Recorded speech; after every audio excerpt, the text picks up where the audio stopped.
Esse corte é patrocinado pela KTO, que tem as melhores odds do mercado. Se você quiser ajudar o Futeboteco, a gente tem um link para você na descrição. Você consegue resumir qual é o segredo do sucesso da base do Palmeiras? É só o João Paulo ou é a estrutura do clube que se estruturou nos últimos anos? Como é que você vê essa situação do Palmeiras hoje? De quem é o filho? É do João Paulo, do Nobre? Quem que é o pai da criança? É o pai da criança, né? Eu acredito que é o clube, porque é um trabalho com legado. Porque o Palmeiras nunca teve isso. Não, nunca. Eu costumo dizer, eu tenho através de estudos, a gente chegou a um número... As academias não eram... Não, o Palmeiras não tinha. Nos anos 70. Não, então não é nunca, né?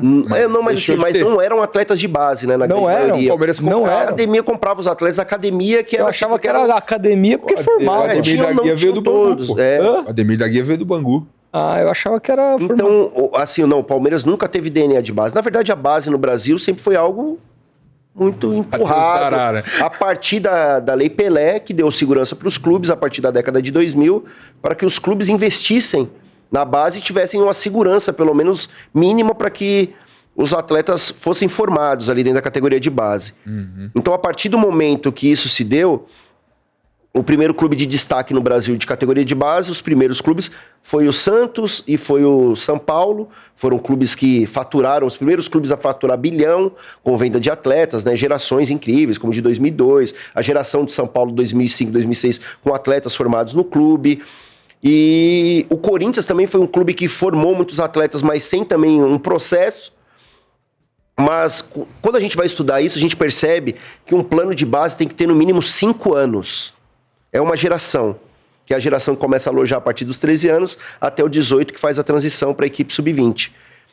E isso daí é muito importante, porque o clube tem que ter uma padronização, uma metodologia, investimentos, estrutura extremamente importante, e os 3 pilares que eu acho que são mais importantes, que é a captação, a estrutura e a transição, que é onde que se perde a maior parte dos atletas. A estrutura, a captação, quando a gente fala, são os olheiros, os observadores, os parceiros, que ninguém consegue ter uma boa base sem ter... É basicamente o que você faz hoje. É basicamente o que eu faço. E tem caras aqui no Brasil que você não tem noção de quantos atletas que cara já descobriram e você nem sabe quem é o cara. O cara vai passar na rua por você, aí você vai olhar e vai falar, pô, esse cara aqui que descobriu o Rodrigo, foi esse cara aqui que descobriu tal atleta.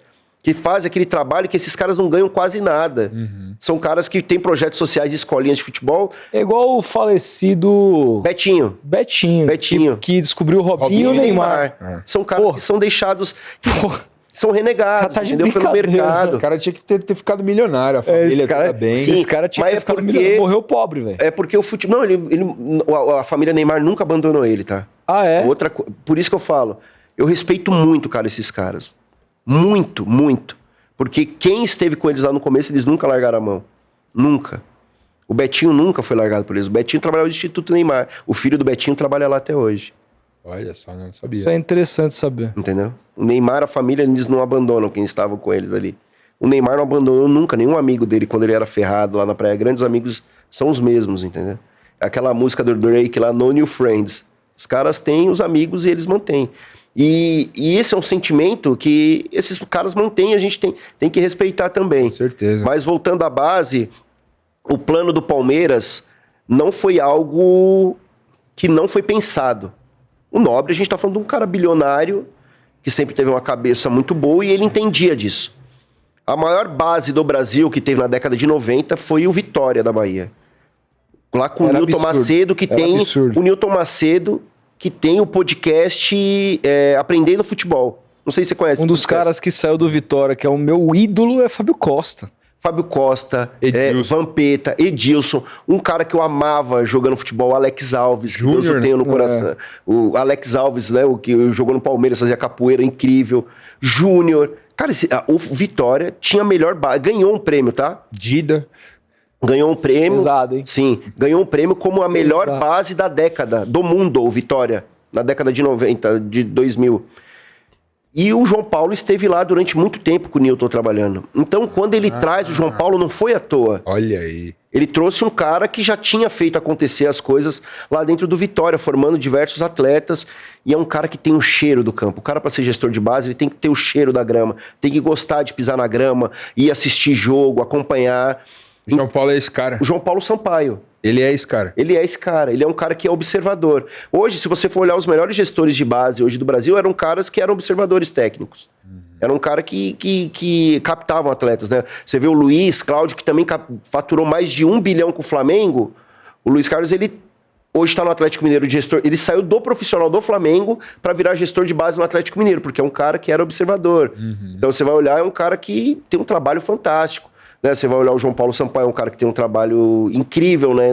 O João Paulo, ele é baiano, né? Ele é baiano. Se for olhar o Biasotto do São Paulo, é um cara... Meu Deus, é um cara que a gente quase não fala, mas assim, ó, é um gestor de base fantástico. Vê que as coisas não são coincidência, né? Marcelo Teixeira, que tá no Bahia hoje, do Fluminense, ele montou toda a base do Fluminense. Os meninos de Xerém foi ele que montou.